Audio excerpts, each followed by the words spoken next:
Tak sloveso krato nebo sloveso kratao, to je v podstatě jedno a to samé. Držet. To slova držím. Krato, kratás, ty držíš, kratá, třeba ty kratás. Co držíš? Ty kratás 100 cherisů. Co držíš v ruce? Doslova, co držíš ve své ruce. Jo? Ty kratás 100 cheriasů.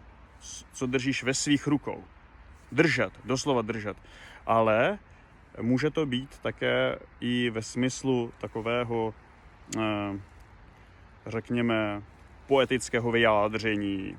Takže kratao sto numu, čili jakoby držím ve své mysli. Kdo třeba měl společenské vědy, tak třeba pamatuje si takový pojem nous u řeckých starověkých filozofů a to je přesně ono.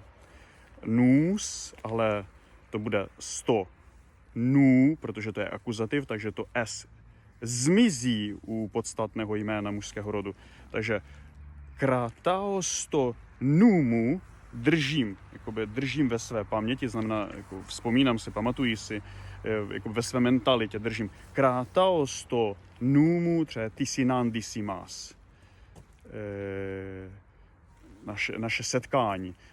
Kratao 100 numu tihnori미amas.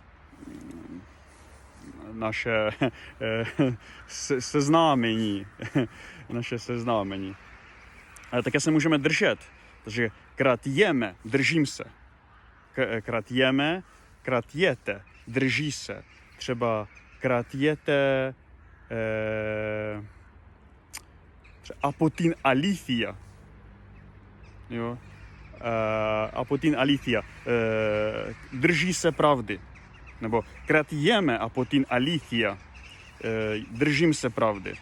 Třeba kratieme hera apotin alithia. Alithia. Nebo také Řekové by tady řekli spíš možná kratieme s tím alithia. Jo, jako v pravdě, stojíme, držíme se v pravdě, jako sebe sama držíme. No, zkrátka, krato, kratao, kratieme a vlastně jsou tady ty koncovky, že jo, tak krato, kratás, krata a tak dále. Kratieme, kratiese, kratiete, kratiunde, oni se drží. Kratiunde a potom alithia. Takže tolik sloveso kratao, držet. Od toho je také slovo kratos. Staré slovo, už archaismus, kratos, ve smyslu država. Država jakožto stát. Kratos. A to už je archaismus. Svým takový, jak přinejmenším knižní slovo. Takže tolik slovo krato.